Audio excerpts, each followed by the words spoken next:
राज्यातील शिक्षक भरती घोटाळा काही दिवसांपूर्वी चर्चेत आला होता. तर पुण्यात एका IAS अधिकाऱ्याने चक्क बोगस प्रमाणपत्राच्या आधारे नोकरी मिळवल्याचा प्रकारही उघडकीस आल्याने प्रशासकीय वर्तुळात खळबळ उडाली होती. त्यानंतर आता दिव्यांग प्रमाणपत्रांद्वारे शिक्षक भरतीचा घोटाळा साताऱ्यात झाल्याचे समोर येत आहे. त्याच अनुषंगाने सातारा जिल्ह्यात 581 दिव्यांग शिक्षकांच्या तपासण्या सुरू असून आतापर्यंत 162 दिव्यांग शिक्षकांच्या तपासण्या झाल्या आहेत. या तपासणीमध्ये आतापर्यंत 25 शिक्षक अपात्र तर 11 शिक्षक गैरहजर राहिल्यामुळे एकूण 36 शिक्षकांना शिक्षण विभागाने नोटिसा धाडल्या आहेत.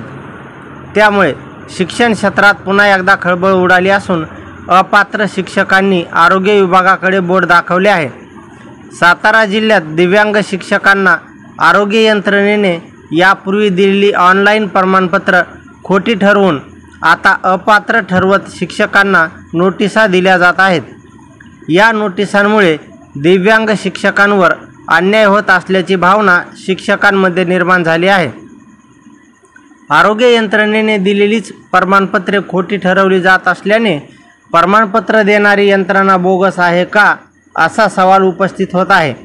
दिव्यांग शिक्षकांना अपात्र कोणत्या कारणाने ठरवले याचे कारण दिले जात नसल्याने त्याविरोधात आता शिक्षक न्यायालयात गेले आहेत. राज्यात दिव्यांग शिक्षक असल्यास त्याचा लाभ पती पत्नीला तसेच शिक्षक मुलगा दिव्यांग असल्यास आईवडिलांना मिळतो. आता या अपात्र दिव्यांग शिक्षकांना शिक्षण अधिकाऱ्यांनी कारणे दाखवा नोटीस दिली असून जे शिक्षक अपात्र ठरतील त्यांच्यावर फौजदारी किंवा निलंबनाची कारवाई होणार आहे, अशी माहिती देखील जिल्हा प्राथमिक शिक्षण अधिकारी अनिस नायकवडी यांनी दिली आहे. मात्र शिक्षण विभागाकडून होत असलेल्या या कारवाईवरच शिक्षकांनी प्रश्न उपस्थित करत आरोग्य विभागाकडे बोट दाखवले आहे. यापूर्वी दिव्यांग तपासणीत हात लावून चेक केले जात होते आणि रिपोर्ट पाहून प्रमाणपत्र ऑनलाईन दिले जात होते. आताच्या तपासणीत शिक्षकांना 10 फुटावर उभे करून केवळ शरीराचा अवयवाची हालचाल करायला सांगून पात्र अपात्र ठरवले जात आहे.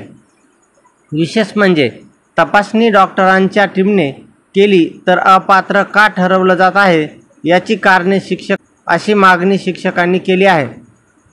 अपात्र ठरवण्याचे निकष काय याची शिक्षकांना माहिती दिली जात नाही. शिक्षक किती टक्के अपंग आहे हे न सांगता केवळ पात्र अपात्र शेरा मारला गेला अशी भूमिका अधिकाऱ्यांची असल्यानं शिक्षकांचं म्हणणं आहे.